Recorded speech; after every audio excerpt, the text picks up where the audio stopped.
Our story begins in the cold, recycled air of a Republic cruiser hanging in orbit above Ringo Vinda, a vast ring-shaped space station that wrapped like a metal band around the entire equator of the planet below, and it begins with a scream that no one who heard it would ever be able to explain.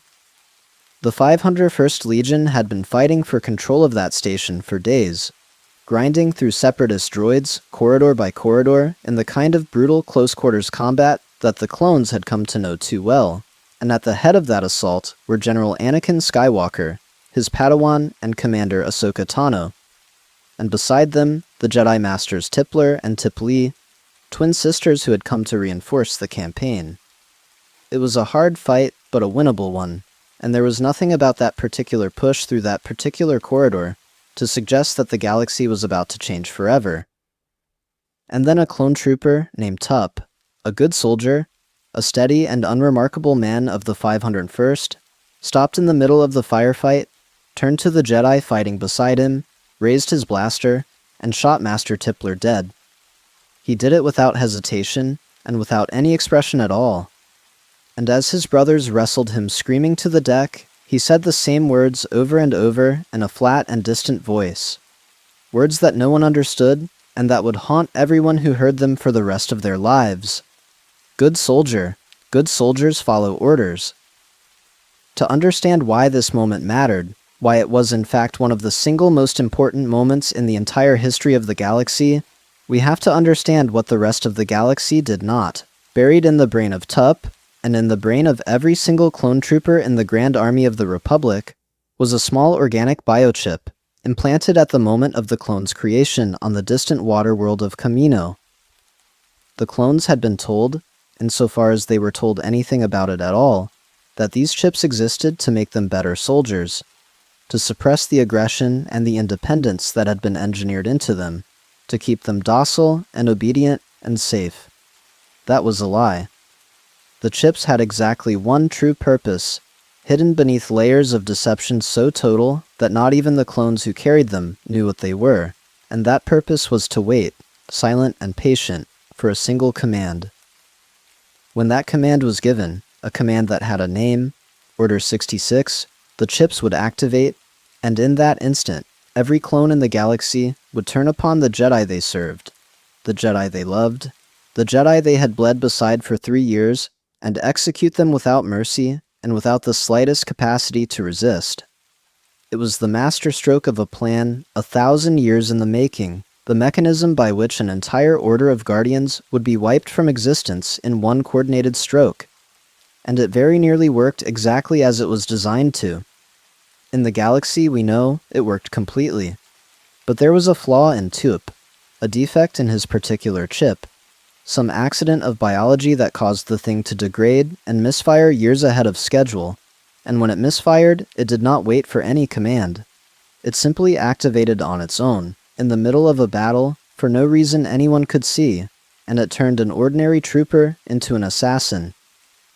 To everyone watching it looked like madness, like a man whose mind had simply snapped under the endless pressure of the war.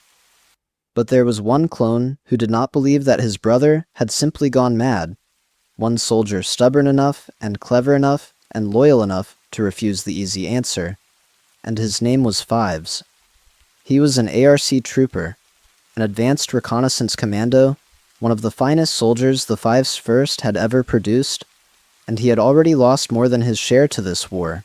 He had come up through a squad called Domino, a squad of brothers who had washed out and struggled and finally proven themselves, and he had watched them die one by one, watched Heavy die holding a detonator, watched Cut Up and Droid Bait fall to an eel on Kamino, and worst of all, he had lost Echo, his closest brother, his other half, presumed killed in an explosion at the Citadel. Fives knew loss. Fives knew what it was to have the people you love taken from you by this war. And when he looked at Tup, cuffed and raving and being dragged away, Fives did not see a madman. He saw a brother who was sick, and he was going to find out why. And in the version of events that actually came to pass, that determination would get him killed. But in our story, in the story of what might have been, Fives had one advantage that his doomed counterpart in the other timeline never had. He had a Jedi who was willing to believe him. Her name was Ahsoka Tano, and she was about to save his life, and in saving it, save everything. The death of Master Tippler threw the entire campaign into chaos and grief. Her sister Tipley was devastated, and the Jedi were left with a horror they could barely process, because a clone killing a Jedi was not supposed to be possible. It was not a thing that happened. The clones were loyal to the marrow, engineered for it, raised for it, and more than that, they had earned that reputation 1,000 times over on 1,000 battlefields, throwing themselves between the Jedi and death without a second thought. For one of them to turn and murder a general in cold blood, for no reason, in the middle of a firefight, was a violation of everything everyone thought they understood about the clone army. The immediate assumption, the comfortable assumption, was that Tup had simply malfunctioned in the way that any person might break under enough stress, that his mind had cracked, that it was a tragedy but an isolated one. Get him off the line, ship him back to Kamino where he was made, let the long-necked cloners who built him figure out what went wrong, and move on with the war. That was the plan, and it was a plan that suited certain interests very well, because the last thing those interests wanted was for anyone to look too closely at what was inside a clone trooper's head. But Fives would not let it go. He had been there. He had seen Tup's eyes, and there had been nothing of madness in them, nothing of rage or breakdown, just a terrible blankness, a man acting on a compulsion that came from somewhere outside himself.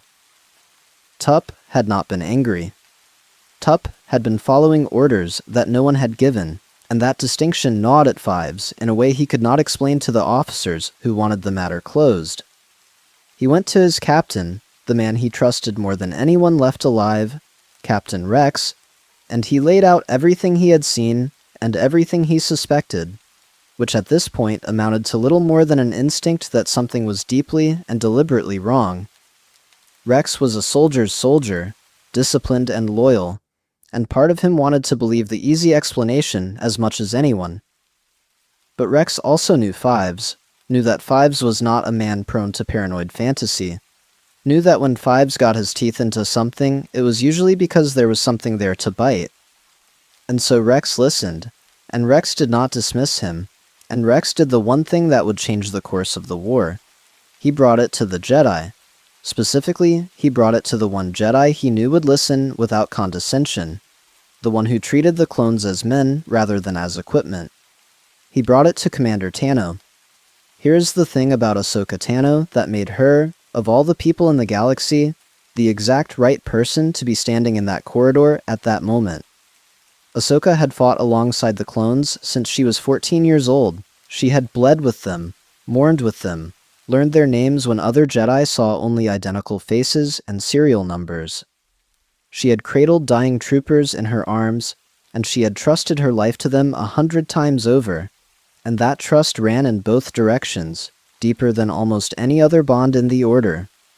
Where many Jedi, for all their compassion, still saw the clone army as an instrument, a means to an end, a vast and faceless resource to be spent in the winning of the war, Ahsoka saw individuals.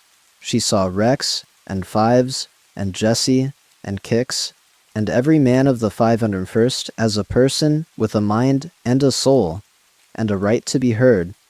And so when Rex and Fives came to her with a story that everyone else wanted to bury, a story about a clone who had killed for no reason, and a suspicion that it was not an accident, Ahsoka did not do what almost anyone else would have done. She did not tell them to leave it to the cloners. She did not reassure them that the medical experts would handle it.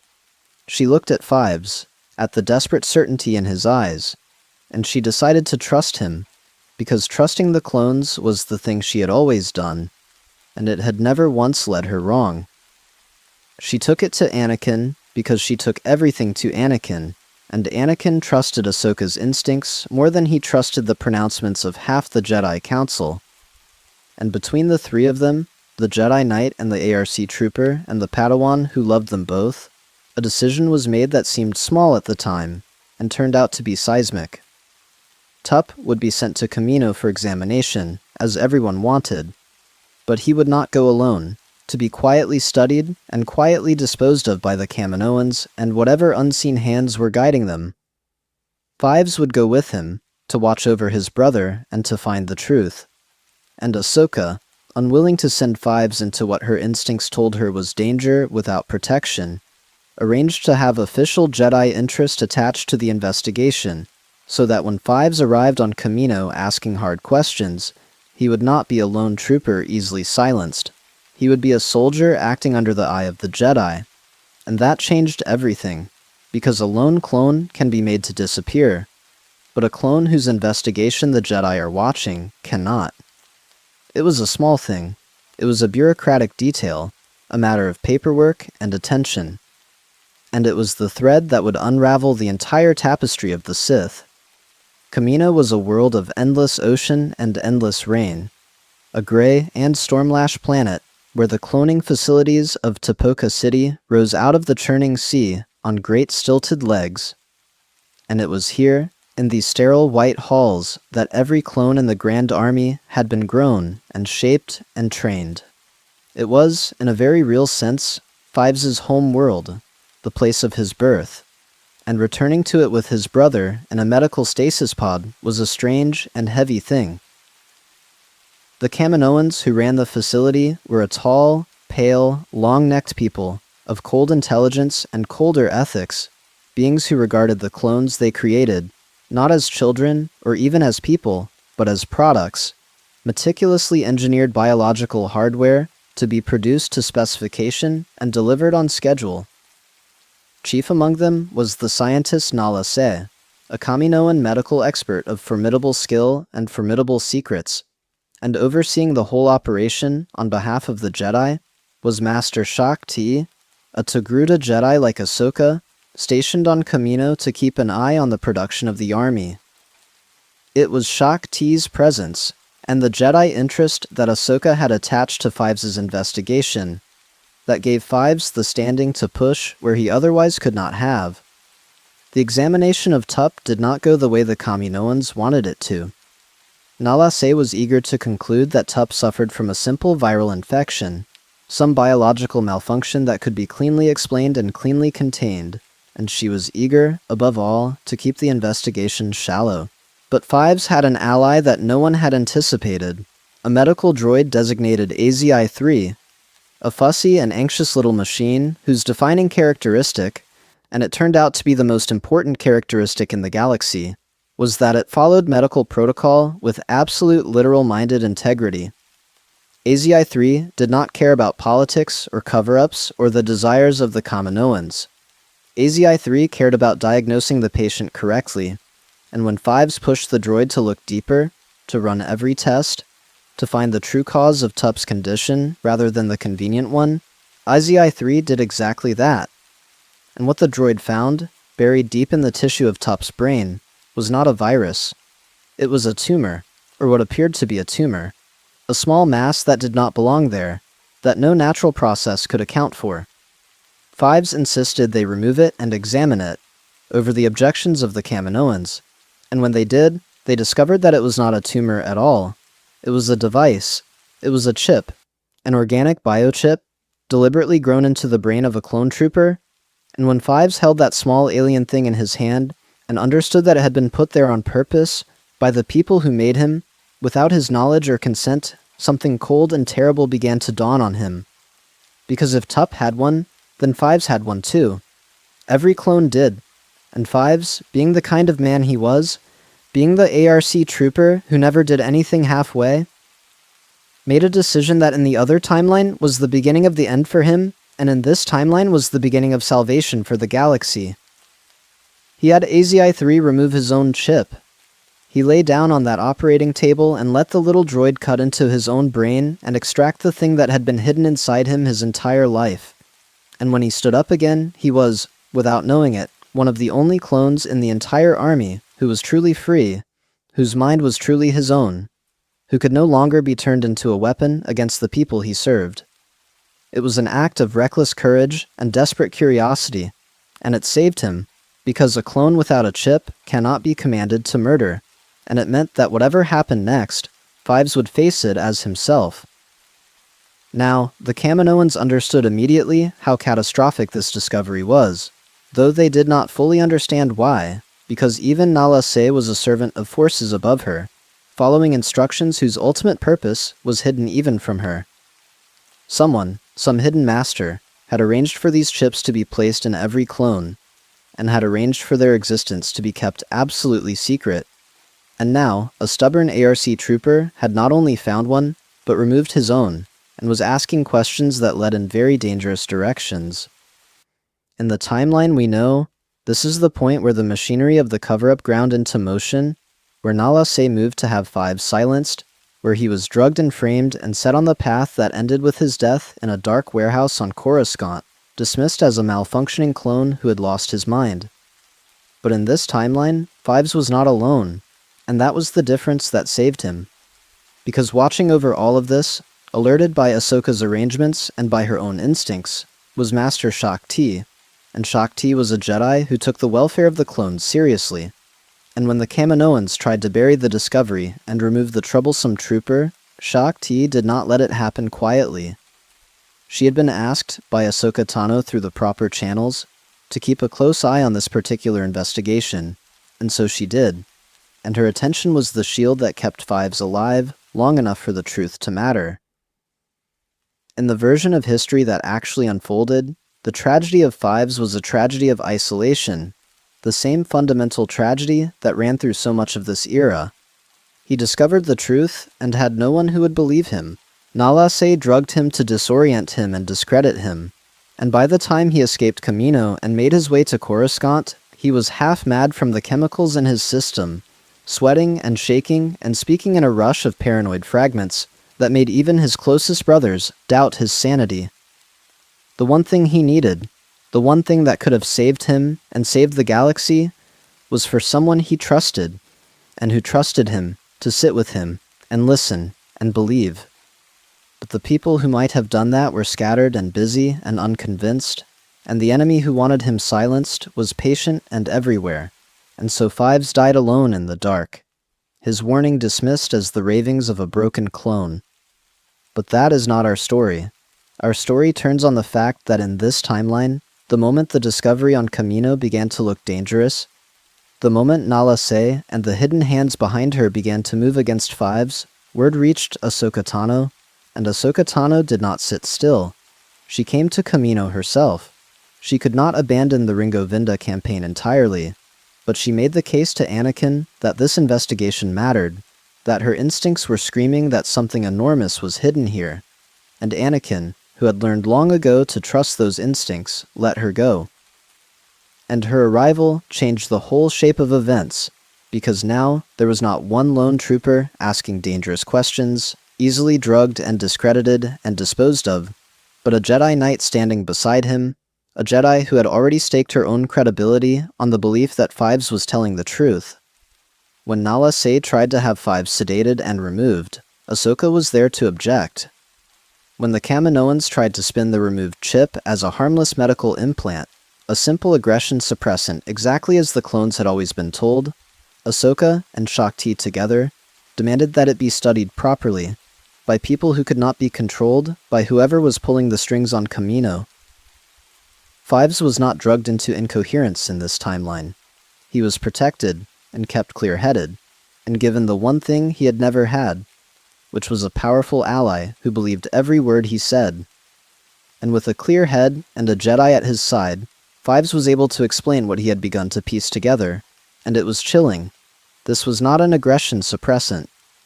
The Kaminoans claimed it was, but the behavior of Tup's chip told a different story. An aggression suppressant that malfunctioned would make a clone more aggressive, more unstable, more prone to breakdown. It would not make him calmly and deliberately execute a specific target while reciting the phrase, "Good soldiers follow orders." That was not a suppression failure. That was an activation. The chip had not stopped working in Tup. The chip had started working, had done precisely the thing it was designed to do, only prematurely and without the proper trigger, which meant the chips were not designed to suppress anything. They were designed to command. They were designed to make a clone kill on order, to override his own will and his own conscience, and turn him into a puppet. and the fact that every clone in the army had one meant that someone, somewhere, held a switch that could turn the entire Grand Army of the Republic into an instrument of murder in a single moment. Fives could not yet say who held that switch, or what it was meant to be used for, but he could see the shape of it, and the shape of it was a trap, a vast and patient trap woven into the very foundation of the Republic's military, waiting to be sprung. The Kaminoans, faced with a Jedi Knight and a Jedi Master, both demanding answers, could not simply make the problem vanish. Nala Se was cornered. She was, in the end, a servant following orders she did not fully understand, orders that came through channels she could not disobey, and she had never planned for a scenario in which the Jedi themselves took a direct and protective interest in a single troublesome trooper. The cover-up that had worked so smoothly in the other timeline, the drugging and the framing and the quiet elimination, fell apart when it was dragged into the light by someone with the standing to demand transparency. And so, instead of Fives fleeing Kamino a hunted and half-mad fugitive, Fives left Kamino under Jedi protection, with the extracted chips, with AZI-3's meticulous medical records, with Tup himself preserved in stasis, and with 2 Jedi prepared to carry his findings up the chain to people who could act on them. The evidence that died with Fives in a dark warehouse in the galaxy we know survived in this galaxy because a Padawan chose to believe a clone. Getting the evidence to Coruscant was not the end of the danger. In many ways, it was the beginning of the most dangerous phase of all, because Coruscant was the heart of the Republic, and the heart of the Republic was where the hidden enemy was strongest. The clones had a saying, or they would come to have one, that the closer you got to the center of power, the more careful you had to be about who you trusted, and nowhere was that more true than in the capital. The Coruscant Guard, the red-armored troopers who policed the city and guarded its most important figures, answered not to the Jedi, but to the office of the Supreme Chancellor, and their commander, a hard and dutiful clone named Fox, was a man who followed his orders to the letter. In the timeline we know, it was Commander Fox who fired the shot that killed Fives, not out of malice, but out of obedience, because he had been told that Fives was a dangerous fugitive who had tried to assassinate the Chancellor, and Fox was a good soldier who followed orders.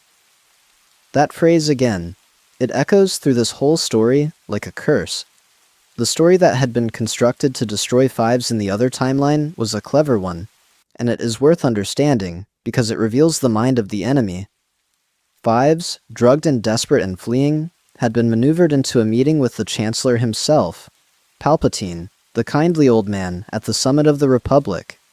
And in that meeting, through a piece of theater that Fives never fully understood, Fives had been made to appear as though he had drawn a weapon on the Chancellor, as though he were an assassin, a rogue clone whose malfunctioning mind had turned him against the very leader of the government he served. It was a perfect frame, because it explained away everything Fives might say. Of course, the poor deranged trooper was raving about conspiracies and hidden chips and plots against the Jedi. He had lost his mind so completely that he had tried to murder the Chancellor. Nothing he said could be trusted. And so when Fox gunned him down in that warehouse, it was not seen as the silencing of a whistleblower. It was seen as the tragic but necessary end of a dangerous madman. The truth died with Fives, and the man who had orchestrated the whole thing, the Chancellor who had played the role of the endangered victim, walked away with his secret intact and his mask undisturbed. But in our timeline, Fives did not arrive on Coruscant alone and drugged and desperate. He arrived with Ahsoka Tano, clear-headed, with evidence in hand and a plan, and that changed the calculus entirely. The enemy still tried.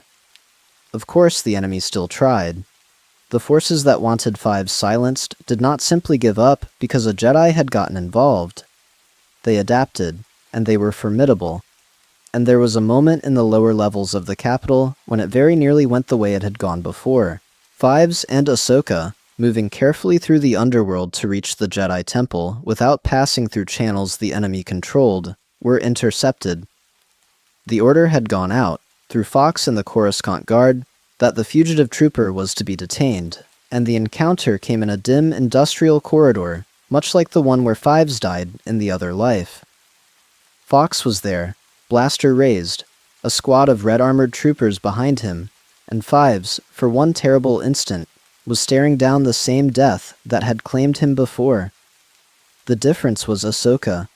She stepped between Fives and the guns, and she did the thing that only she could do, which was to command the absolute attention and the wary respect of the clones facing her. These were not droids. They were men, brothers of the man they had been sent to kill, and standing before them was a Jedi they knew by reputation, a Jedi famous throughout the army for treating the clones as people. She did not ignite her lightsabers. She did not attack. She talked. She told Fox that he had been lied to, that the man behind him was not an assassin but a whistleblower, that there was something hidden inside every clone's head that made them dangerous, and that if Fox would only hold his fire for 1 hour and look at the evidence, he would understand why she was standing between him and his orders. Fox was a soldier to the core, and following orders was the axis his whole life turned on, but he was also a clone, and the thing Ahsoka was saying, the thing about a hidden device in the heads of his brothers, landed on him with a weight he could not shake off. He hesitated. In the other timeline, Fox never hesitated, because in the other timeline there was no Ahsoka to make him. But here he hesitated, and in that hesitation, Fives lived, and the truth lived with him. With Fives alive and the evidence secured, the investigation moved into the one place where it could be pursued in relative safety, the Jedi Temple, and into the hands of the one group with both the expertise and the independence to understand what they were looking at. The chips were studied by Jedi healers and analysts, examined by minds that could not be bought or intimidated or ordered to look away. And slowly, methodically, they confirmed everything Fives had suspected and more. This was not an aggression suppressant. The Kaminoan cover story collapsed under even modest scrutiny. The chip was a control mechanism of terrifying sophistication, keyed to respond to a specific command structure, designed to override the clone's higher reasoning and compel absolute obedience to a directive that would come, when it came, from very high up indeed. And embedded in the architecture of the thing, in the way it was structured and the way it was meant to activate, was a designation, a number. Order 66.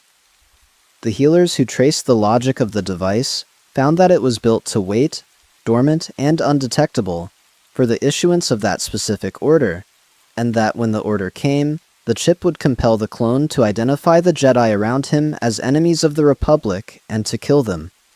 Every clone, all at once, everywhere. The Jedi who understood what they were looking at were shaken to their core, and well they should have been, because what they were holding in their hands was proof that the entire clone army, the army the Jedi had been given at the start of the war, the army they had led and trusted and fought beside for 3 years, had been engineered from the very beginning as a weapon aimed directly at the Jedi Order. This was not a plot that had been hatched recently.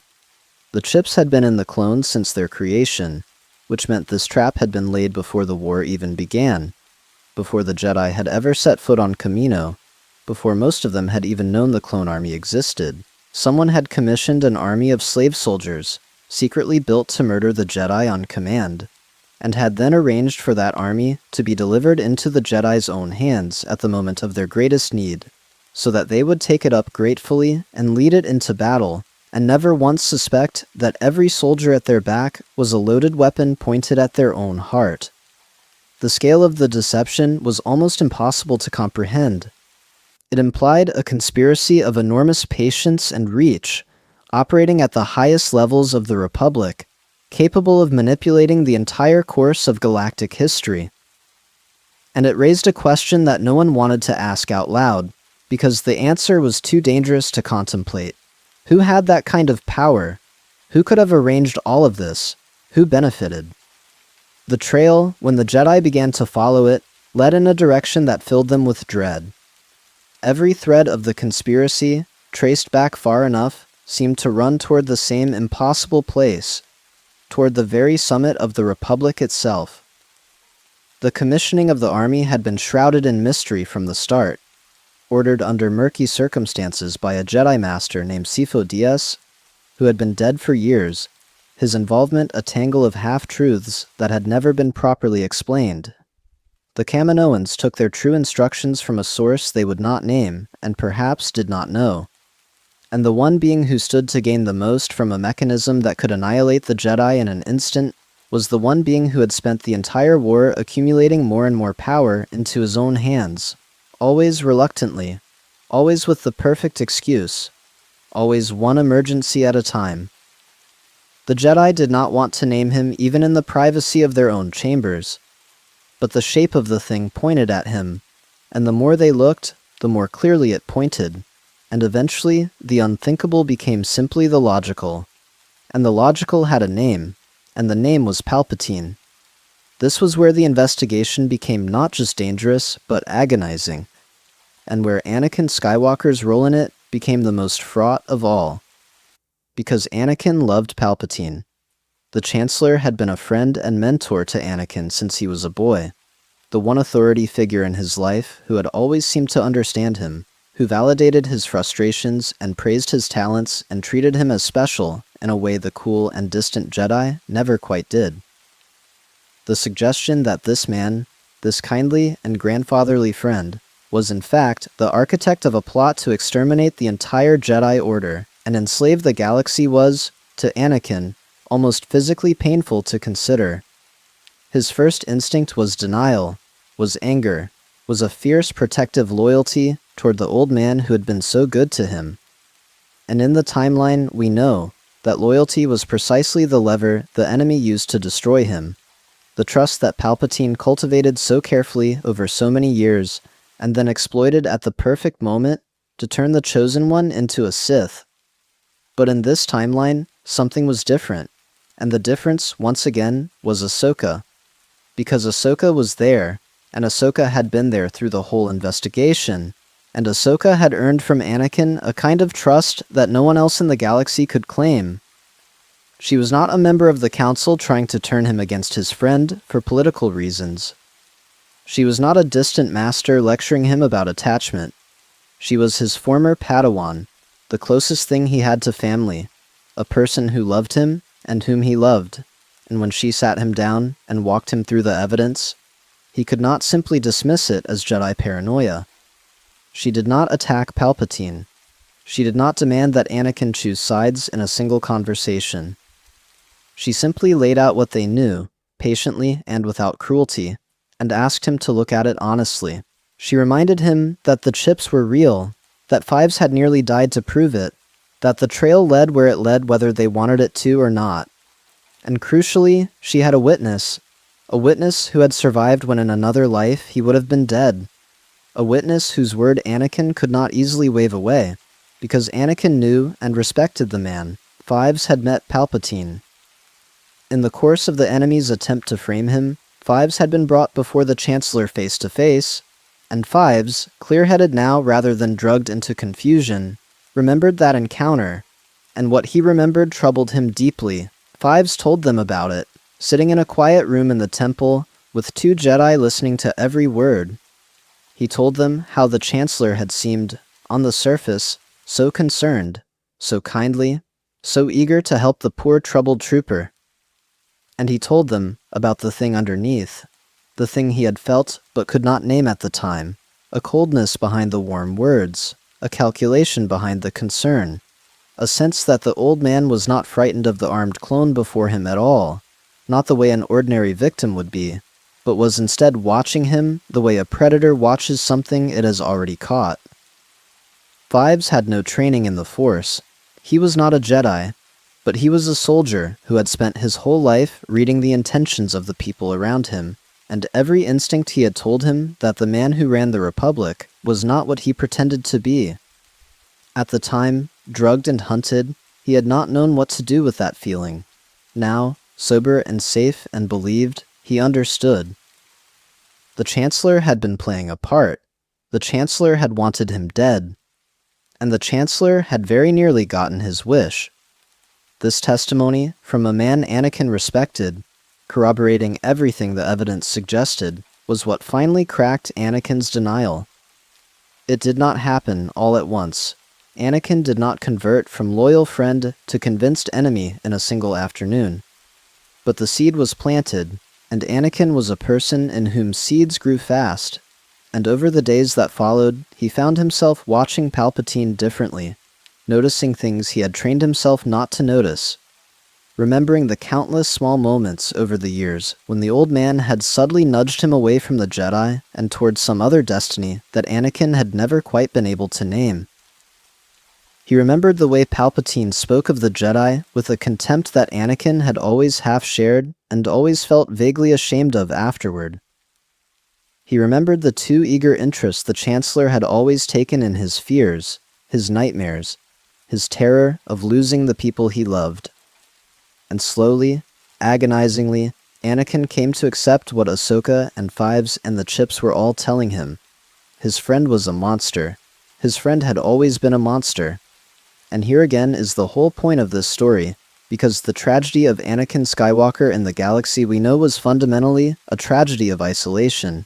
A man alone with his fear at the critical moment, with no one at his side he trusted enough to pull him back from the edge.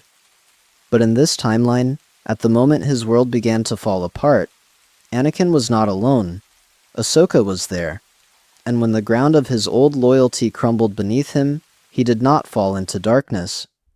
He fell toward the people who loved him, and they caught him. The Jedi Council, presented with this evidence, faced the most consequential decision in their 1,000-year history, and they knew it.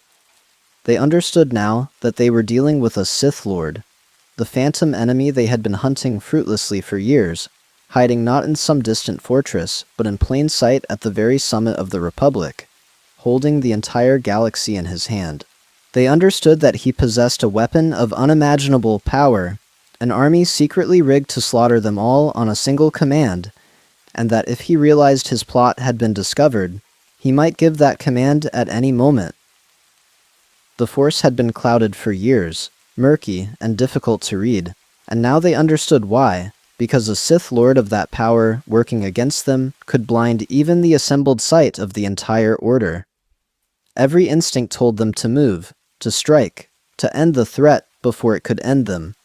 But every instinct also told them to be careful, because a cornered Sith was the most dangerous thing in the galaxy, and because the sword of Order 66 hung over every one of their heads, ready to fall the instant the enemy realized he was exposed. So the Jedi chose to move, but to move carefully, and their first priority, before any confrontation with the Sith Lord himself, was to disarm the trap. As long as Palpatine could give the command that activated the chips, no Jedi anywhere was safe, and no confrontation could be risked, because he might spring the whole horror the instant he felt cornered. The chips had to come out, or at least enough of them, from enough clones, in the right places, that the weapon would be blunted when the moment came. And this, above all else, was the gift that Fives had given the galaxy by surviving. Because Fives had not only discovered the chips, he had proven they could be removed. He had lain down on a table on Kamino and had AZI-3 cut the thing out of his own head, and had walked away whole and free, and that meant the procedure existed, was possible, was known. In the timeline where Fives died, the knowledge of how to safely extract the chips was lost with him, and the clones remained loaded weapons until the end. In this timeline, Fives lived, and the procedure lived with him, and the chips could come out. Telling the clones was its own kind of ordeal, and it deserves to be dwelt on, because the clones were the great victims of this entire tragedy, and it is easy to overlook them in the sweep of the larger story. Captain Rex had been a soldier his entire life, engineered for it, grown and trained on Kamino to serve and to obey, and he had given everything to the Republic and to the Jedi he served. He had fought beside Anakin and Ahsoka for years. He had lost more brothers than he could count, and now he had to be told that buried in his own skull was a device designed to make him murder the very people he had spent the war protecting, that his loyalty and his love for his generals were, in the cold eyes of the men who made him, nothing more than a leash to be yanked at the appointed hour. It was a violation so profound that some clones, when they were told, simply could not accept it, and had to be shown the evidence, the scans, the extracted chips, before they would believe that their own minds had been turned into weapons aimed at their friends. But Rex believed it, because Rex had watched Fives chase this truth from the beginning, and because some soldier's instinct in him had always sensed that something about this whole war was wrong. When Ahsoka and Fives told him the truth, Rex went very still, the way a man goes still when the floor of his life gives way, and then he asked what they needed him to do. There is a particular poignancy in the fact that it was Fives, of all the clones, who became the one to carry the truth to his brothers, because Fives had spent so much of his life losing the people he loved to forces beyond his control, and now he was in a position to save them. He thought of Echo, his lost brother, presumed dead in the fires of the Citadel, and he thought of Heavy holding a detonator, and Cut Up and Droid Bait taken by the sea, and all the brothers the war had swallowed, and he understood that he was being given a chance almost no one ever gets, the chance to reach back and pull the people he loved out of a fate that had already been written for them. The chips came out, a few men at a time, quietly under the guise of routine medical procedures, extracted by trusted Jedi healers and by AZI-3, whose meticulous protocol following had started the whole thing, and who now proved invaluable in finishing it. It could not be done to the entire army, not in the time they had, but it could be done to enough, to the men who mattered most, to the 501st, and to the troopers who would be at the center of the coming storm. And as the chips came out, something remarkable happened. The clones, freed from the hidden thing in their heads, freed from the knowledge that they had been made into puppets, chose their side for themselves, and they chose the Jedi. They chose Ahsoka, who had believed them. They chose Fives, who had freed them. They became, in those final days, not the mindless weapon the Sith had built, but exactly the brothers in arms the Jedi had always believed them to be. Loyal not because they were engineered to be, but because they had decided to be, which is the only loyalty that ever truly counts. Rex, once his own chip was out, threw himself into the work with the grim determination of a man making up for lost time, and he and Fives together, the captain and the ARC trooper, moved through the 501st, freeing their brothers one by one.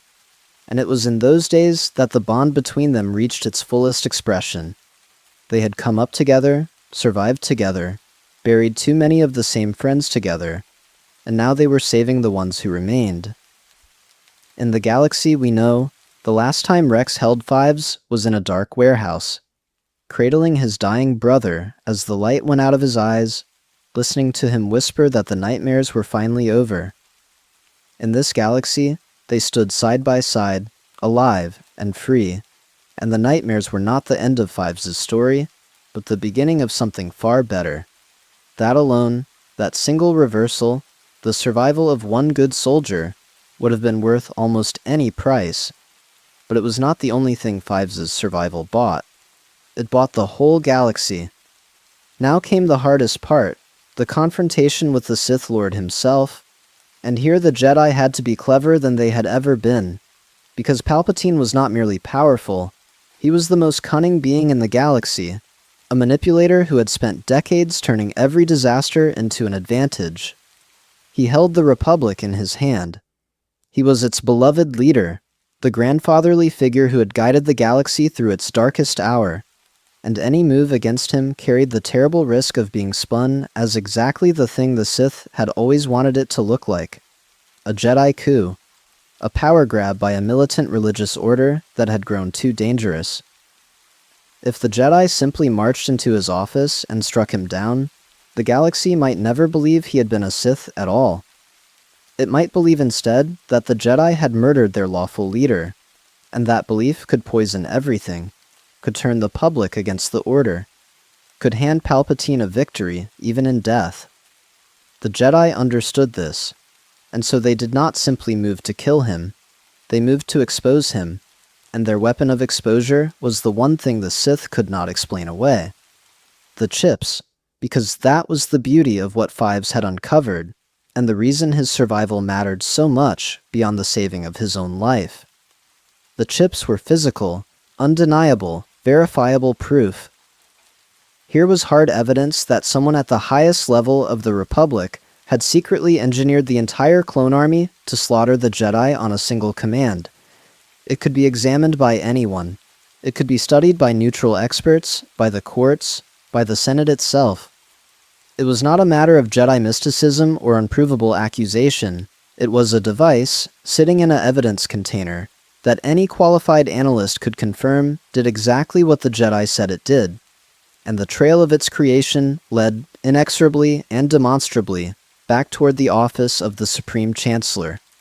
With that evidence in hand, and with a living witness in Fives who had discovered it and survived the attempt to silence him, the Jedi had something they had never had against Sidious in the other timeline. They had proof, and proof, brought into the light before the whole galaxy, was a weapon against which even a Sith Lord of 1,000 years' cunning had no defense.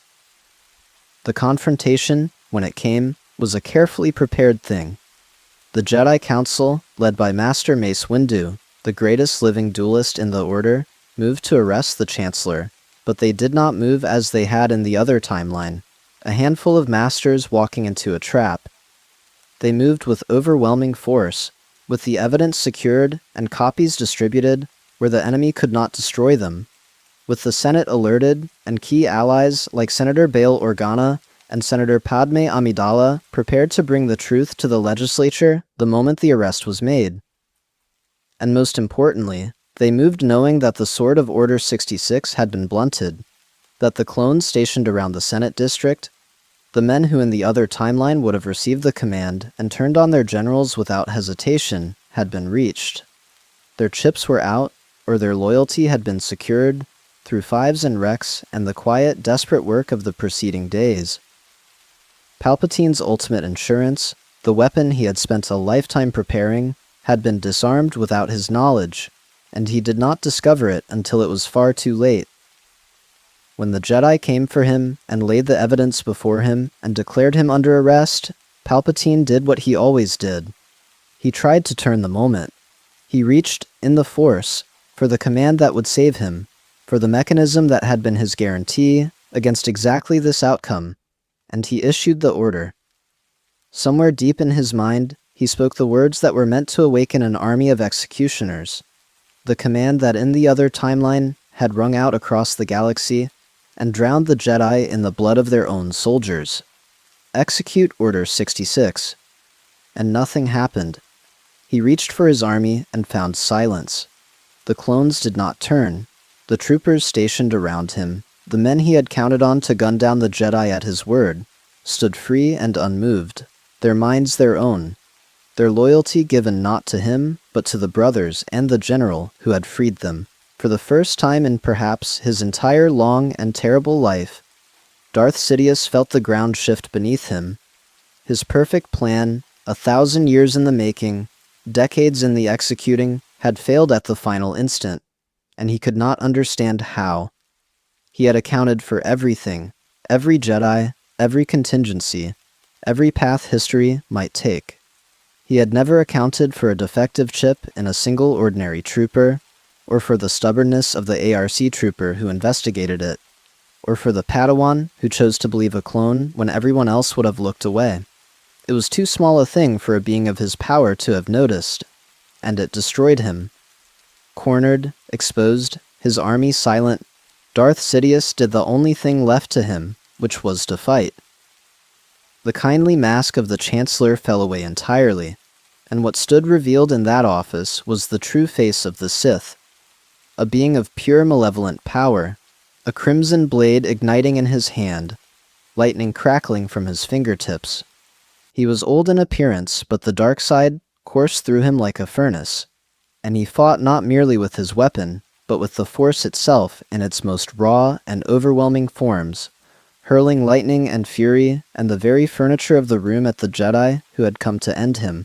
In the timeline, we know, Mace Windu faced this same monster with only a handful of masters, and those masters were cut down almost instantly, leaving Windu to fight alone. And though he very nearly won, being alone meant there was no one to stop the catastrophe when Anakin arrived torn and desperate, and made the choice that damned the galaxy. But in this timeline, Mace Windu was not alone. He fought alongside Anakin Skywalker and Ahsoka Tano, three of the most formidable blades in the Order, and the difference was decisive. Where a single Jedi might be overwhelmed by the torrent of the dark side that Sidious could summon, three working in concert could weather it. When Sidious hurled his lightning, one could catch it while the others pressed in. When he flung the weight of the Force at one, the others closed the distance.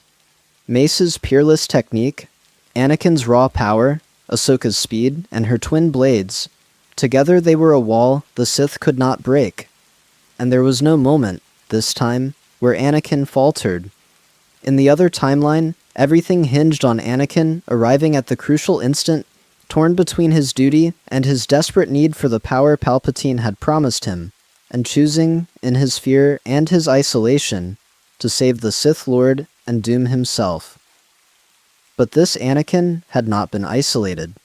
This Anakin had been walked back from the edge by the people who loved him, had accepted the truth in the company of his former Padawan, and a clone he respected, had made his peace with the horror of his friend's betrayal before this moment ever came, when Sidious, at the last, tried the thing he always tried to reach Anakin with words instead of lightning, to whisper of power and of the people Anakin feared to lose, to offer him everything if only he would turn. Anakin looked at the creature that had pretended to be his friend, the thing that had murdered a galaxy and tried to steal his soul, and he felt not temptation, but revulsion, and he did not falter. With Ahsoka at his side, and Mace before him, and the truth burning clear in his heart, Anakin Skywalker fulfilled the prophecy the way it was always meant to be fulfilled, not by falling into darkness and clawing his way back, but by facing the darkness and refusing it.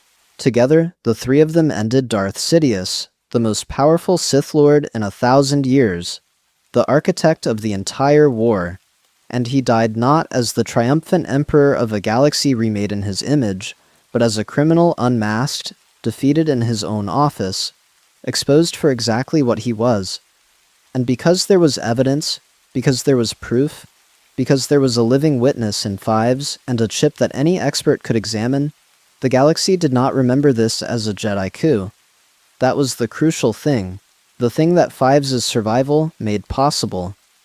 When the Jedi brought the truth of the chips before the Senate, when they laid out the whole monstrous conspiracy, the secret army engineered to murder its own commanders, the trail leading straight to the Chancellor's office, the testimony of the ARC trooper who had discovered it and nearly died for it, the evidence was overwhelming and undeniable. No one could look at that chip and believe the Jedi had acted without cause. No one could hear Fives' account and dismiss it as fantasy, because Fives was alive to give it in person, sober and clear and credible, a decorated soldier of the Republic rather than a raving corpse in a warehouse. The chips could not be explained away. Here was physical, verifiable proof that someone had rigged the entire Grand Army to slaughter the Jedi on command. And when the galaxy understood that every clone soldier had been a walking weapon, aimed at the Republic's own guardians, the accusations against the Jedi collapsed. They had not perpetrated a coup. They had prevented one. They had, in the clearest possible terms, saved the Republic from a Sith Lord who had been strangling it from within. And they had the evidence to prove it. The fall of Darth Sidious did not instantly end the war, because a galaxy at war does not simply stop the moment its secret puppet master dies, but it decapitated the entire dark design, and everything the Sith had built began to unravel. The Separatist Alliance, whose leaders had always secretly been Sidious's own puppets, whose war had been engineered from the beginning as a means to an end, was suddenly leaderless and directionless, its true master dead, and its false cause exposed for the fraud it had always been. Count Dooku, the fallen Jedi who had served as Sidious's apprentice and public face of the Separatist movement, found himself abruptly a Sith with no master, the surviving half of an order that had just been cut in two. He was a proud and dangerous man, but his position was untenable, and in the chaos that followed the exposure of the whole conspiracy, his part in the story came to its end. Hunted down for the crimes he had committed, in service to a cause that turned out to be a lie. General Grievous, the cyborg warlord who commanded the droid armies, was a purely military problem and was dealt with in a purely military way, run to ground and destroyed as the Republic forces closed in on the last separatist strongholds. The droid armies, which had never been anything more than machines executing the will of their masters, were shut down world by world as the war ground to its close. It took months. Wars always do. But the outcome was no longer in doubt, and the Clone Wars, which in another timeline ended with the birth of a galactic empire and the near-total extinction of the Jedi, ended in this one with the death of the Sith and the survival of everything the Sith had tried to destroy. The political reckoning that followed was enormous, and it was here that the survival of the truth, secured by Fives and carried by Ahsoka, bore its most far-reaching fruit. Because a galaxy that had watched a Sith Lord hollow out its democracy from the inside, accumulating emergency powers one crisis at a time, until he held the whole thing in his fist, and very nearly used it to crown himself emperor, was not going to be content to simply return to the corrupt and complacent status quo that had allowed him to do it. The emergency powers Palpatine had gathered were vast and dangerous, a standing invitation to tyranny, and the most urgent task of the post-war Senate was to dismantle them, to unwind the web of executive authority that had nearly birthed an empire. This was slow and contentious work, the unglamorous labor of rebuilding checks and balances that a Sith had spent a decade dismantling, but it mattered enormously, because a galaxy that failed to learn the lesson of Palpatine would only be setting itself up for another one. And in this work, the reformers had powerful champions. Senator Padme Amidala, who had spent the entire war warning about exactly this danger, watching with growing horror as the Republic traded away its freedoms one emergency at a time, now had both the credibility and the resolve to lead the fight to reclaim them. She was joined by Senator Bail Organa of Alderaan and a coalition of legislators who had long been uneasy with the direction of the war, and together they set about the difficult work of restoring the Republic's democratic institutions. It was not a perfect success. Institutions resist reform, and there were plenty who had grown comfortable and wealthy under the wartime concentration of power. But the direction was clear, and the Republic that emerged, while far from flawless, was a genuine democracy again, rather than a dictatorship in waiting. And there was the matter of the clones, which was perhaps the most morally urgent question of all, and which the exposure of the chips forced the galaxy to confront in a way it never had before. Because the chips were not just evidence against Palpatine, they were evidence against the entire moral foundation of the clone army. Here was undeniable proof that the Republic had built its defense on the backs of engineered slaves, beings created without consent to fight and die at the command of others, their very minds fitted with hidden switches to guarantee their obedience. A Republic that claimed to stand for freedom had commissioned an army of the unfree, and the revelation of the chips made that impossible to ignore any longer. There were long and difficult debates in the reconstituted Senate about the status of the clones, about whether beings who had been created as a slave army had the rights of citizens, about what the Republic owed to the soldiers it had bought and bred and sent to die. Ahsoka was fierce on this question, as she was fierce on every question that touched the dignity of the clones, and she was not alone. Fives, alive and now something of a hero, became a powerful voice for his brothers, a living symbol of what the clones could be and could contribute when they were treated as men rather than as tools. The reckoning was incomplete, as all such reckonings are, but it happened. The clones were granted citizenship. They were given, for the first time in their lives, the right to choose what to do with the years they had left. But of all the things that Fives' survival made possible, there is one that deserves to be told above the others, because it is the most personal, and because it is the kind of small human miracle that the whole machinery of the Sith had been built to crush. It has to do with Echo. Echo was Fives' closest brother, the other half of him, the last survivor besides Fives of the old Domino Squad, and he had been lost at the Citadel in one of the darkest missions of the war. Presumed killed in an explosion, mourned and buried in Five's heart alongside all the other brothers the war had taken. But here is a thing that the galaxy did not know, a thing that the Jedi discovered only later in the war we know, in an arc of the story that most people never connect to Fives at all. Echo had not died at the Citadel. He had been captured, gravely wounded, his body broken, and he had been taken by the Techno Union and kept in stasis and used. His brilliant strategic mind wired into a separatist computer system and exploited to turn his own tactical knowledge against the Republic.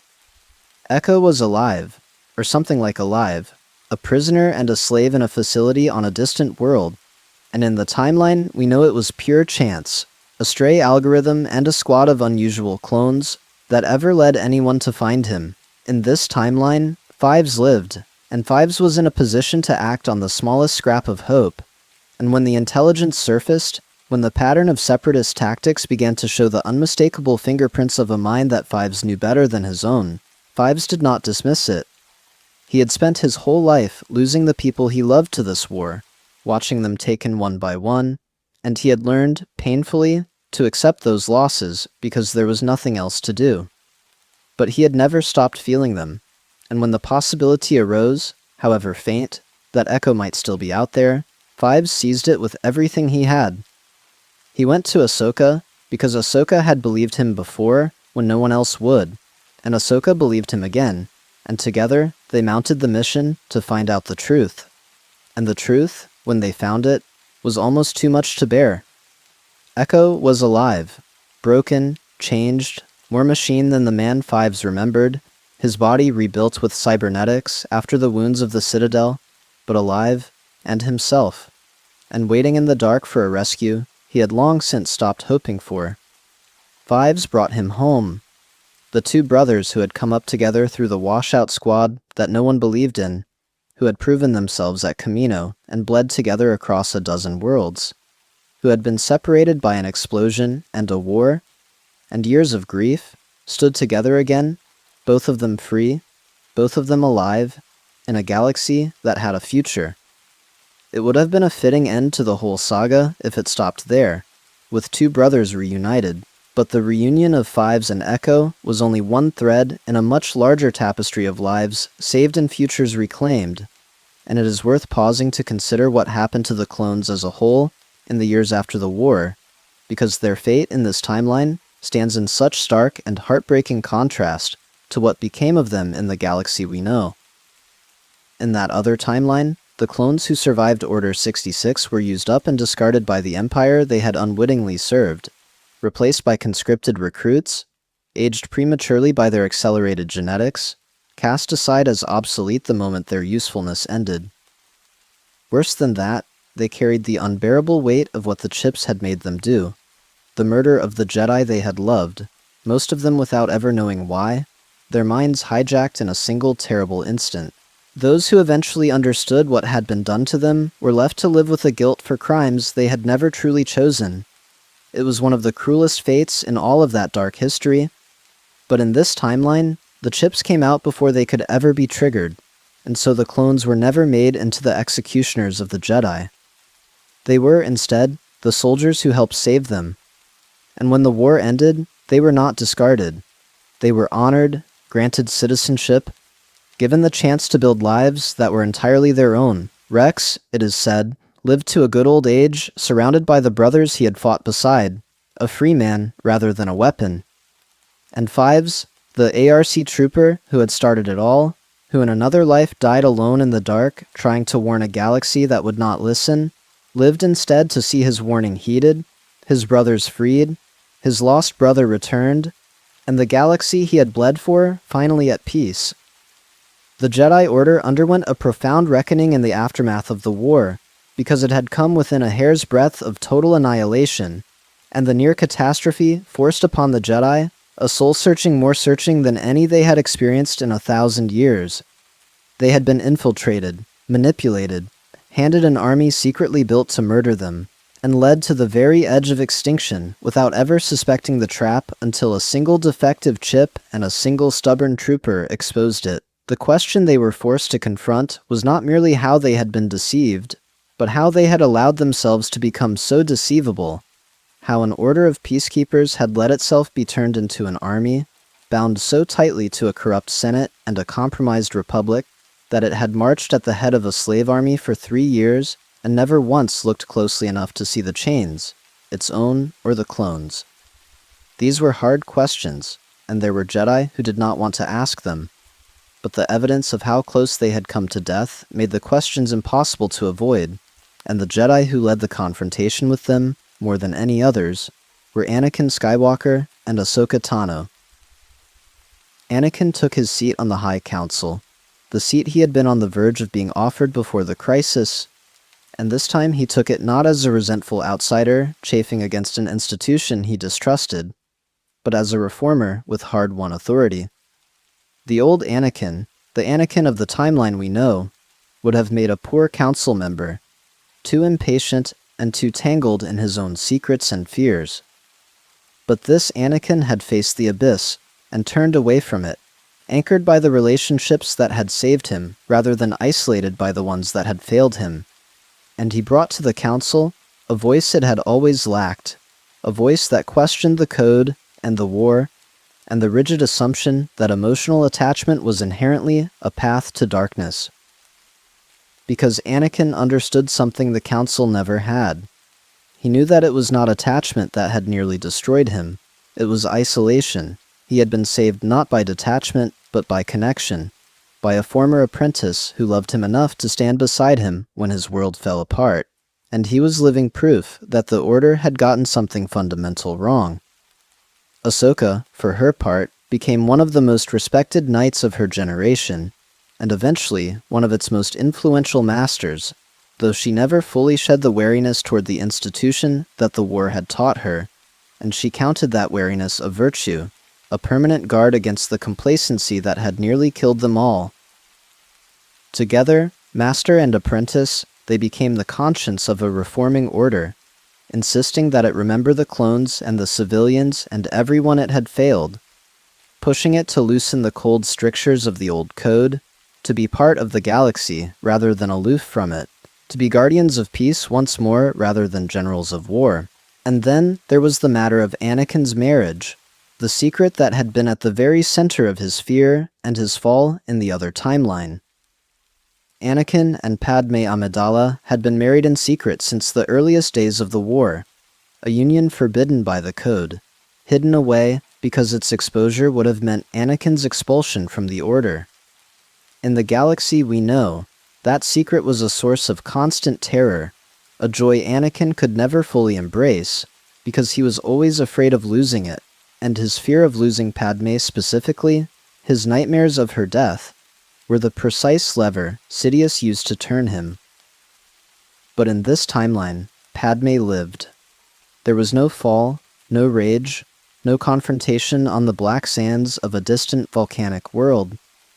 There was instead a woman who survived the war she had fought so hard to end, who lived to see the republic she loved begin to heal, and who, as the Reformed Order slowly loosened its prohibitions on attachment, was able at last to be married to the man she loved, not in shadow, but in the light. The terror that had haunted Anakin, the fear of loss that the Sith had weaponized so masterfully, lost most of its power over him when it was no longer twisted up with secrecy and shame.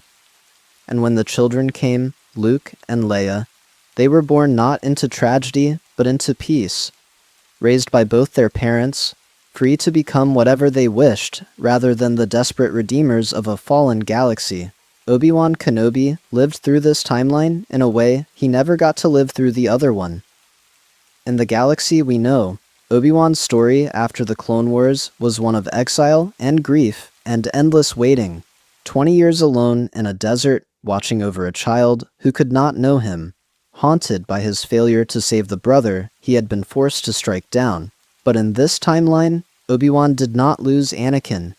He got to grow old alongside the man he had raised from a boy, got to watch him become a father and a council member and something like a whole person, got to be an uncle to Luke and Leia, got to see the Order he had served his entire life survive and reform and grow wiser. And Yoda, The ancient Grandmaster, who in the other timeline ended his long life in lonely exile, blaming himself for the arrogance that had let the Sith deceive them all, got instead to be part of the healing, to admit in his humble and hard-won way that the young ones had seen what the old ones had missed, and to support the reforms that made the Order better. When he finally passed into the Force, he did so as the Grandmaster of an Order that had survived and grown, not as the last teacher of a dying faith. It is worth stopping here to reflect on the man at the center of all of this, because Fives is one of the great tragic figures of the whole saga, and his story in the galaxy we know is almost unbearable in its cruelty. Think about what actually happened to him in that other timeline. He was a good soldier, one of the very best, a man who had lost almost everyone he ever loved, to a war he did not start and could not end. He stumbled onto the single most important secret in the galaxy, a secret that could have saved the entire Jedi Order and prevented decades of tyranny, and he did everything right. He investigated, he removed his own chip, he gathered evidence, he fought through drugging and framing and betrayal to bring the truth to the people who needed to hear it. And in the end, for all of it, he was gunned down in a dark warehouse by one of his own brothers, dismissed as a malfunctioning madman, his warning ignored, his evidence lost, his sacrifice utterly in vain. He died in Rex's arms, whispering that the nightmares were finally over, and the galaxy learned nothing from his death, and everything he had tried to prevent came to pass exactly as the enemy intended. It is one of the most devastating things in all of Star Wars, the meaninglessness of it, the way a good man saw the truth and died for it and changed nothing. And the whole point of our story, the reason a premise like this resonates so deeply, is that it takes that meaningless death and gives it meaning. It asks a simple question. What if, for once, someone had listened to Fives? Because that is really all it took. Fives had done everything right in both timelines. The evidence was the same, the chip was the same, the truth was the same. The only thing that changed, the entire hinge on which the fate of the galaxy turned, was whether there was one person willing to believe him. In the galaxy, we know, there was not, or not in time, or not with enough power to matter. Everyone who might have saved him either doubted his sanity, or could not protect him, or arrived too late, and the truth died with him. In our galaxy, there was Ahsoka Tano, and Ahsoka believed him, not because she had special insight into the conspiracy, not because she was smarter or more powerful than anyone else, but simply because believing the clones was the thing she had always done. She looked at a desperate soldier telling an impossible story, and instead of assuming he was broken, she assumed he was telling the truth, and she used everything she had, her rank, her credibility, her relationship with Anakin, her willingness to stand between a clone and a firing squad, to keep him alive long enough for the truth to matter. That was the difference. Not a battle, not a weapon, not some grand feat of the Force. Just one person choosing to believe another. It is a humbling thing, when you sit with it, to realize how much of history can turn on something so small and so human as whether we take each other seriously. There is a terrible irony buried in the phrase that Tup spoke over and over as they dragged him away. The phrase the chips were built around, good soldiers follow orders. In the galaxy, we know, it was a curse. The encapsulation of everything that was done to the clones, the reduction of living men to obedient instruments, and it was obedience, blind and engineered, that nearly destroyed the galaxy. The clones followed orders all the way to the murder of the people they loved, because they had been built to and because the switch in their heads gave them no choice. But in our timeline, the phrase was turned on its head, because the men who saved the galaxy were precisely the ones who stopped being good soldiers in that sense, who questioned, who investigated, who refused the easy obedience and demanded the truth. Fives was not a good soldier in the way the chips defined it. Fives was a great one in the way that actually mattered, a man who followed his conscience rather than his conditioning, who looked at an order that made no sense and refused to simply obey it. And Ahsoka, too, was in her way a Jedi who refused the easy obedience, who questioned the assumptions everyone else accepted, who had learned through hard experience never to look away from an uncomfortable truth just because it was convenient to do so. The galaxy was saved not by good soldiers following orders, but by good people refusing to, and there is a lesson in that which echoes far beyond the boundaries of any one story. And underneath all of it runs the almost unbearable fragility of the whole thing, the recognition of how close this happy history came to never existing at all. It all came down to a chain of the smallest imaginable contingencies. A single chip in a single trooper had to malfunction at exactly the wrong moment to expose its existence. A single ARC trooper had to be stubborn and clever and brave enough to investigate rather than accept the easy answer. And a single Jedi had to be the kind of person who would believe a clone when the whole rest of the galaxy would have looked away. Remove any one of those threads, and the whole tapestry unravels, and the darkness wins, as it did win in the galaxy we actually got. That is the terrible and beautiful truth at the heart of this what if. The recognition that history turns on hinges so small we can barely see them, that the fate of billions can rest on whether one soldier is believed and one Jedi chooses to listen, and that the difference between an age of tyranny and an age of peace can be in the end nothing grander than a single act of taking another person seriously. As the years passed and the galaxy settled into a peace it had almost forgotten was possible, the lives of the people at the center of the story unfolded in ways their counterparts in the other timeline never got to experience. Ahsoka Tano rose in time to the rank of Master, and eventually she was invited to take a seat on the very high council, and there is a quiet fittingness in that, because the order she helped to lead was a better one than the order she had grown up in, and she had been one of the people most responsible for making it so. She was in no hurry to climb the ranks of an institution she still regarded with a certain hard-won wariness, but she joined because she understood that the way to keep an institution honest was to be inside it, watching, questioning, refusing to let it forget its failures.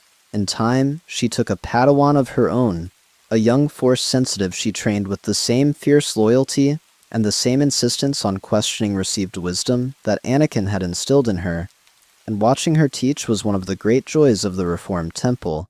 A circle completed, the lessons of one generation carried forward into the next. And she never forgot the clones. She never let the Order forget them either. As long as Ahsoka Tano had a voice, the men who had been created as slaves and nearly used as murder weapons would be remembered as people, as brothers, as heroes, and the galaxy would never again be allowed to look away from what had been done to them. There is a deeper question that the survival of the Jedi raised, a question about the Force itself, and the prophecy that had hung over Anakin Skywalker since a strange old Jedi first found a slave boy on a desert world and declared him the chosen one who would bring balance to the Force. In the galaxy, we know that prophecy was fulfilled in the darkest and most literal way imaginable. Anakin brought balance by first tipping the scales all the way into darkness, by becoming Darth Vader and helping the Sith destroy the Jedi, and then, decades later, in his dying moments, by turning against his master and destroying the Sith at the cost of his own life. Balance achieved through catastrophe and redemption, measured in the ashes of a fallen galaxy. But there was always another way to read that prophecy, and this timeline offered it. What if bringing balance did not require the destruction of the Jedi at all? What if the Chosen One could bring balance not by falling into darkness and clawing his way back, but by facing the darkness and simply, decisively, refusing it? In this timeline, Anakin fulfilled the prophecy through steadfastness rather than through fall and redemption. He brought balance by helping to destroy the Sith Lord who had thrown the Force out of balance in the first place, and he did it while still himself, still whole, still the man rather than the monster. Which reading of the prophecy is truer is a question for philosophers, but there is something to be said for a balance that is kept rather than shattered and painfully rebuilt, a light that is defended rather than extinguished and slowly rekindled across decades of suffering. And the twins, Luke and Leia, grew up in a galaxy at peace, which is perhaps the strangest and most wonderful thing of all to contemplate for anyone who knows the story we actually got. In that other timeline, Luke Skywalker was a farm boy on a desert world, hidden from his father, ignorant of his heritage, who grew up to become the last hope of a galaxy crushed under the boot of the empire his own father had helped to build.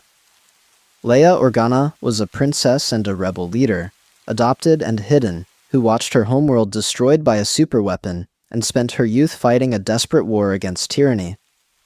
Their story is one of the great stories, a tale of hope kindled in darkness, of children rising to redeem the sins of their father and free a galaxy from the shadow he had cast.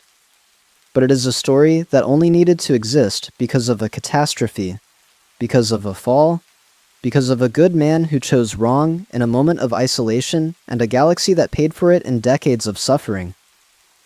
In this timeline, that catastrophe never came, and so that story never needed to be written.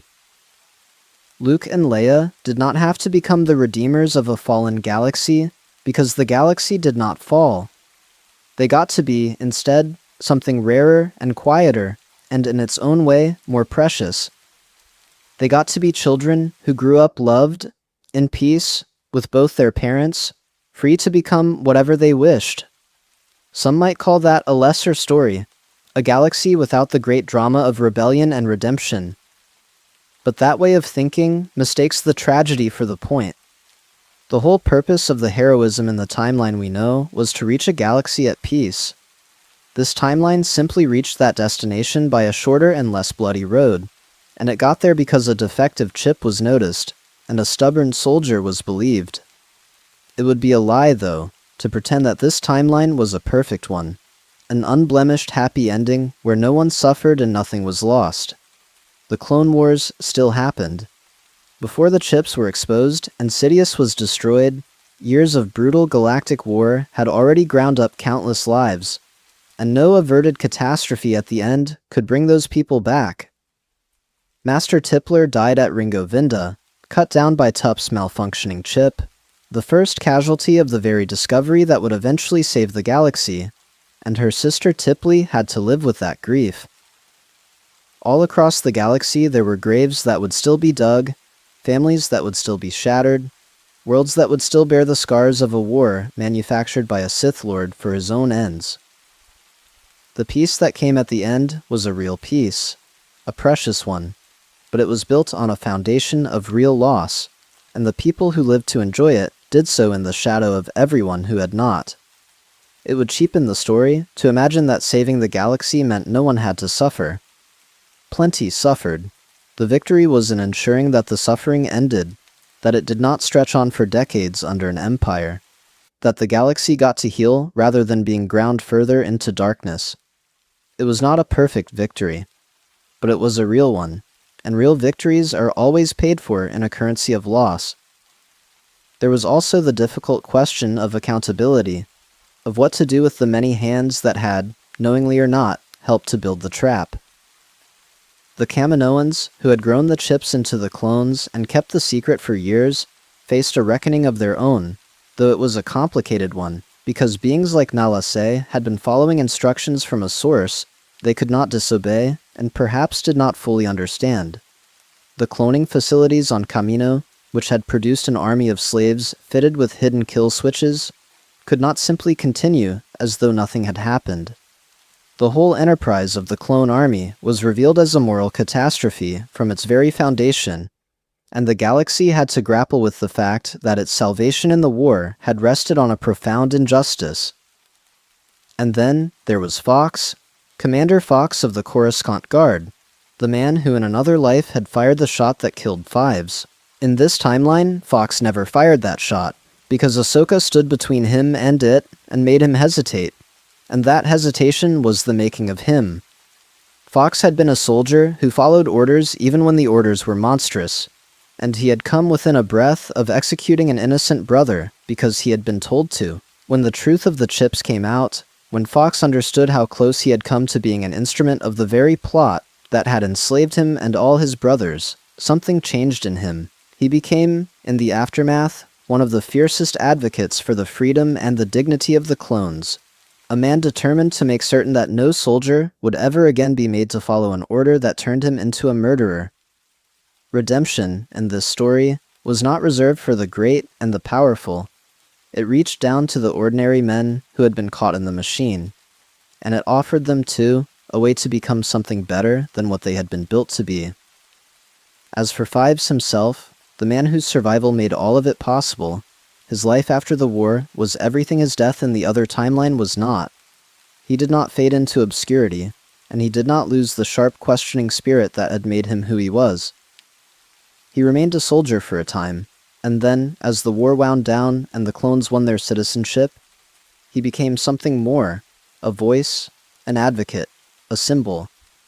He had discovered the truth that saved the galaxy, and he had lived to see it heeded, and that gave him a standing and a purpose that few clones ever had.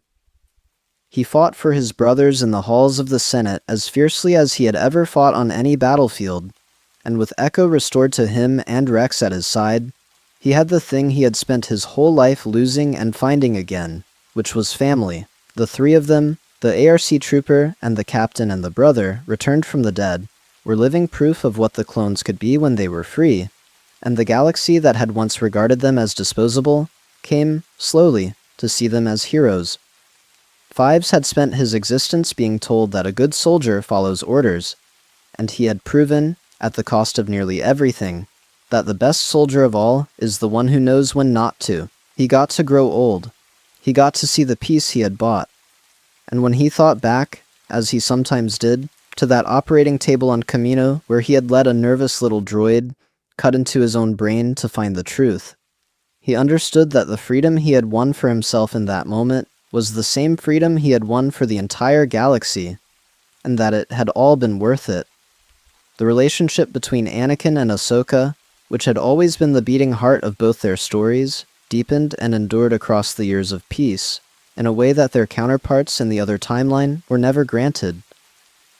In the galaxy we know, the bond between master and apprentice was left forever unfinished, severed and grieved, a story that ended on a broken note when Ahsoka left the Order and Anakin fell to darkness, so that when they finally met again, it was as enemies, a fallen Jedi and the monster her master had become, dueling in the ruins of a Sith temple.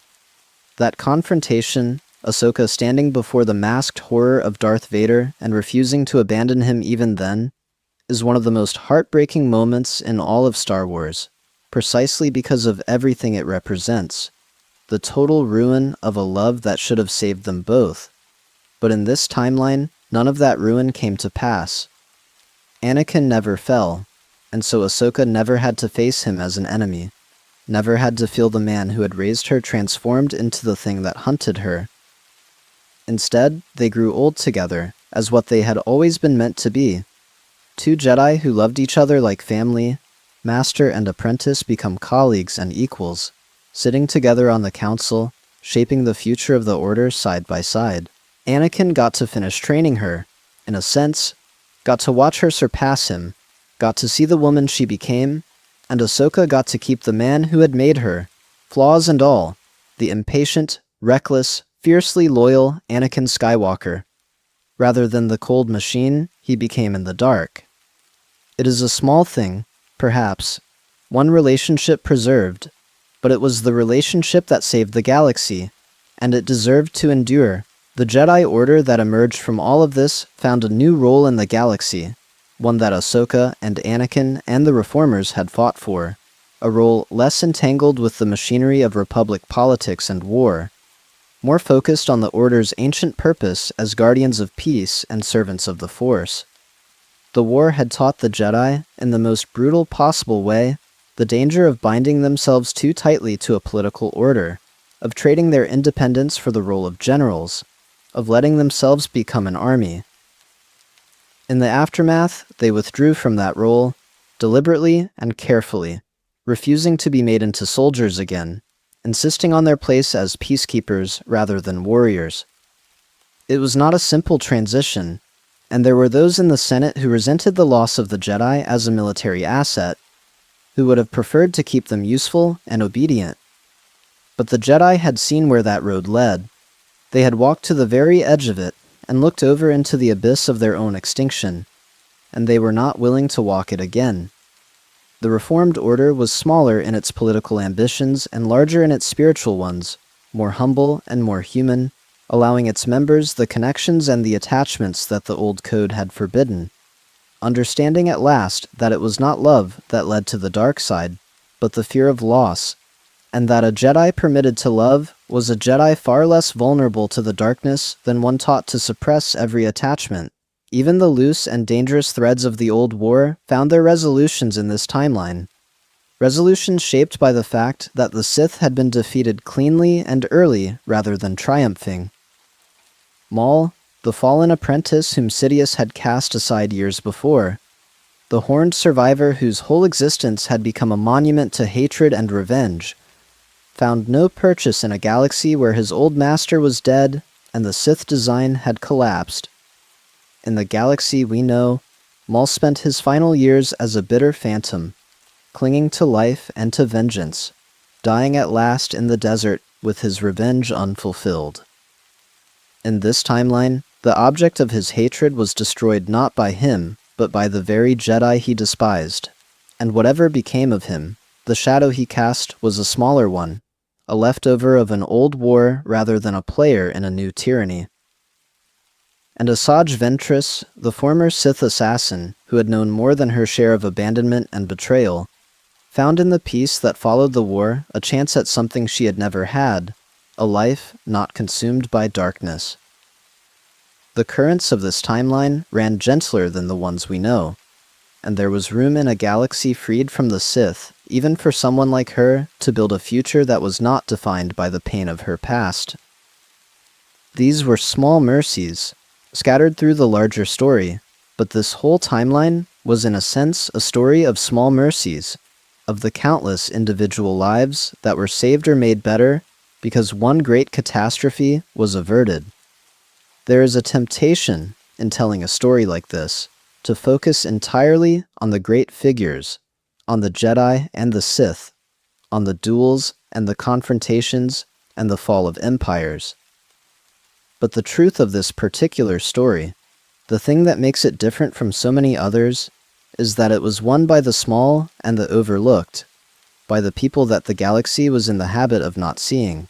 Consider AZI-3, the anxious little medical droid whose entire contribution was that it followed protocol correctly, that it ran the tests it was supposed to run and reported what it actually found rather than what anyone wanted it to find. In a galaxy full of grand heroes and terrible villains, it was a fussy droid's stubborn adherence to medical procedure that first cracked open the greatest secret of the age. Consider Tup, poor Tup, whose malfunctioning chip made him a murderer against his will and cost him his mind and his life, and who never knew, could never know, that his tragedy was the thing that exposed the trap and saved everyone. Consider the clones as a whole, the men the galaxy had regarded as interchangeable, as equipment, as a resource to be spent, who turned out to be the very people on whom everything depended. The Sith plan had been built on the assumption that no one would ever look too closely at a clone, that the clones were beneath notice, invisible, a faceless mass, and the plan was undone precisely because a few people did look closely, because Fives investigated, and Ahsoka listened, and Rex believed, because a handful of individuals refused to accept that any person was beneath notice.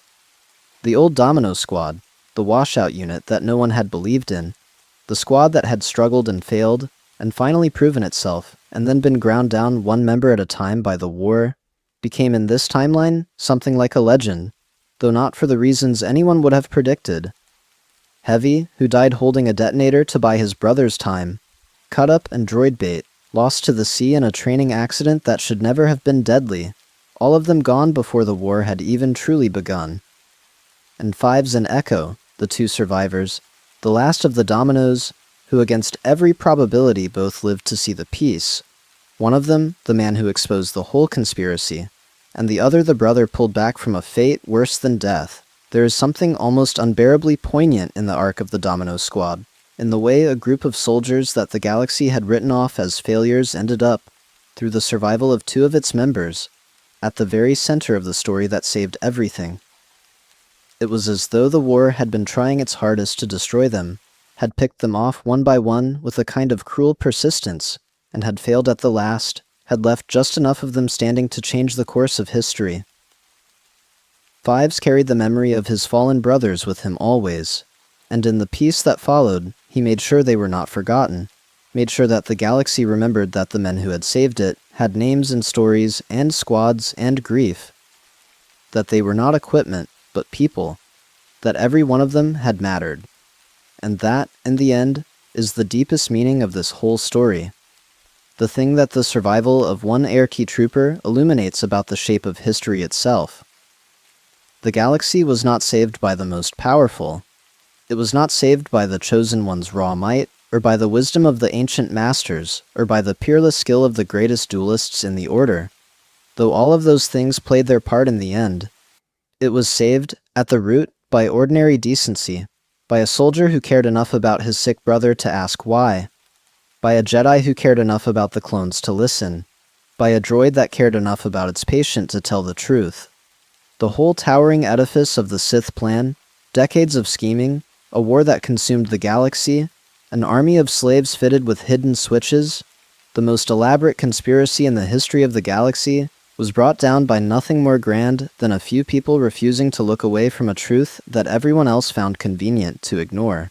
There is a kind of hope in that which is worth holding on to, the recognition that the darkest and most powerful designs can be undone by the smallest and most human acts of courage and compassion, that no one is ever truly beneath notice, and that sometimes the fate of everything rests not on the great and the mighty, but on whether one overlooked person is finally, at last, believed. In the long span of years that followed, the galaxy that emerged from the Clone Wars became something that the beings who had lived through the darkest days of the conflict could scarcely have imagined. There was no empire. There was no emperor sitting on a throne of bones, no Death Star hanging in the void, ready to shatter worlds, no inquisitors hunting down the last survivors of a broken order, no decades of terror and oppression grinding the light out of 1,000 systems. The great galactic tragedy that we know, the fall into darkness that would take 20 years and the sacrifice of a generation to undo, simply never happened because the fuse was cut before it could reach the powder. The Republic, chastened and reformed, rebuilt its democratic institutions and unwound the emergency powers that had nearly destroyed it. And while it remained an imperfect and often frustrating thing, full of the ordinary corruptions and compromises of any large government, it remained a democracy, and it remained free. The Jedi Order, having looked over the edge of its own annihilation, grew wiser and more humble and more humane, and it endured, not as a relic to be rediscovered generations later, but as a living tradition, passed unbroken from teacher to student across the years of peace. And the clones, once slaves, became citizens, their sacrifice honored, their humanity finally acknowledged, free at last to live the lives that had been stolen from them at their creation. It is worth sitting with the strangeness of that, the sheer unlikeliness of a galaxy where all the tragedy we know was averted, and understanding that it all traces back to a single point of divergence so small it could have been missed entirely. Not a great battle, not a superweapon, not some cataclysmic clash of light and dark. Just a chip that malfunctioned, and a soldier who investigated, and a Jedi who chose to believe him. Everything else, the survival of the Jedi, the fall of the Sith, the freedom of the clones, the life of Padme Amidala, the childhood of Luke and Leia Skywalker in peace, the endurance of Obi-Wan and Yoda, and the bond between Anakin and Ahsoka, all of it flowed from that one small thread, that one moment when someone finally listened to Fives. In the galaxy we know, no one did, or no one who could have mattered, and a galaxy died for it, and then spent decades clawing its way back into the light. In this galaxy, one person listened, and the darkness was stopped before it could ever begin, and the light was defended rather than lost. It is the smallest of hinges and the largest of consequences, and it is a reminder that the difference between an age of tyranny and an age of peace can come down to something as simple and as human as whether we are willing to take one another seriously. There is one scene from this timeline that deserves to be told in full, because it is the scene that the whole premise builds toward. The moment that in the galaxy we know was stolen from Fives forever, and that is the day he stood before the assembled Senate and told the truth and was believed. It happened after the fall of Sidious, in the great rotunda of the Republic, in the chamber where 1,000 worlds sent their voices, and it was broadcast across the galaxy so that every citizen could see it. Fives was not a senator or a general or a Jedi. He was a clone trooper, one of millions, a man the galaxy had been trained not to see as an individual at all. And he stood in that vast chamber, in his weathered armor, and he told them everything. He told them about Tup, and the corridor on Ringo Vinda, and the flat blank voice reciting good soldiers follow orders. He told them about Camino, and the little droid who followed protocol, and the thing they found buried in his brother's brain. He told them about the chip he had cut out of his own head, and what it was designed to do, and the command it was built to obey. And he held up, for the whole galaxy to see, the small organic device that had been hidden inside every soldier of the Grand Army, the switch that would have turned them all into murderers, and he told them the name of the man who had put it there. In the galaxy we know, Fives tried to deliver a version of this testimony to exactly 2 people, in a dark and desperate scramble, drugged and dying, and neither of them could save him, and the truth went into the ground with his body. Here, he delivered it to the entire galaxy, calm and clear and credible, a decorated soldier with the evidence in his hand, and 2 Jedi prepared to corroborate every word. And the galaxy listened. It listened because it had to, because the proof was undeniable, because you could not look at that chip and the mountain of evidence behind it and pretend it was the fantasy of a broken mind. The chamber that had spent 3 years cheering the war, that had handed power to Palpatine one emergency at a time, that had never once thought to ask what was really inside the soldiers dying in its name, sat in stunned silence as a clone trooper explained to them exactly how close they had all come to living under the boot of a Sith Emperor, and exactly who had saved them. When he finished, there was no applause at first, only the heavy silence of a galaxy absorbing the enormity of what it had almost lost. And then, slowly, the chamber rose, world by world and voice by voice, to honor the soldier who had seen the truth when no one else would and had refused to let it die. Fives stood there in the light of that recognition, and somewhere in him, one imagines, were all the brothers who had not lived to see it, heavy and cut up and droid bait and Tup and every clone the war had swallowed, and he stood for all of them, the overlooked men who had turned out to matter more than anyone. For Ahsoka, watching from the gallery, there was a particular vindication in that moment too, though she would never have sought the credit for it. She had spent her whole life being told, in 100 small ways, that the clones were less than the Jedi they served, that they were instruments rather than individuals, that a good Jedi kept a certain professional distance from the men she commanded. She had never believed it, and she had been proven right in the most spectacular way imaginable. The thing that saved the galaxy was not some grand Jedi power or ancient wisdom. It was her simple, stubborn, unfashionable insistence that the clones were people, that they were worth listening to, that a soldier's word was worth as much as a senator's. Everyone else had been prepared to let Fives be silenced, to accept the convenient story, to look away. Ahsoka had refused, and her refusal had saved everything, and now the whole galaxy could see the fruit of it, a clone trooper honored in the highest chamber of the Republic, the truth he carried enshrined in law, the darkness he had exposed defeated. It was the deepest kind of vindication, the vindication not of a strategy, but of a value, and Ahsoka carried it with her for the rest of her long life, as proof of something she had always known, that the way you treat the people everyone else overlooks is not a small thing, that it can, in the end, be the thing that saves the world. And when Fives stepped down from that chamber, when the broadcast ended and the formal business of the galaxy resumed, he did not walk out alone the way he had died alone in the other life. Rex was waiting for him, and Echo was waiting for him. The captain and the brother returned from the dead, and Ahsoka came down from the gallery to stand with them. And for a moment, the four of them simply stood together in the corridors of the Senate, saying nothing, because there was nothing that needed to be said. They had all of them come so close to losing everything. Rex had come within a hesitation of gunning down the very brother who saved the galaxy. Echo had spent years wired into a machine in the dark, forgotten. Fives had walked to the very edge of the death that claimed him in another life. And Ahsoka had stood at the crossroads where a single choice, to believe or to look away, decided the fate of everything. They had all survived, against the pull of a history that in another timeline had destroyed every one of them, and they had survived together. There is an old truth, older than the Republic, that the family you choose is as real as the family you are born to, and the clones understood that truth better than anyone, because chosen brotherhood was the only kind they had ever been allowed. Fives had spent his whole life losing his chosen family to the war, one brother at a time, and in this timeline he got them back, got to keep them, got to grow old among them. It was the smallest of happy endings, 4 soldiers and a Jedi standing quietly in a hallway, and it was, in its way, the whole point of everything, the ordinary human warmth that the entire machinery of the Sith had been built to extinguish, surviving, enduring, winning.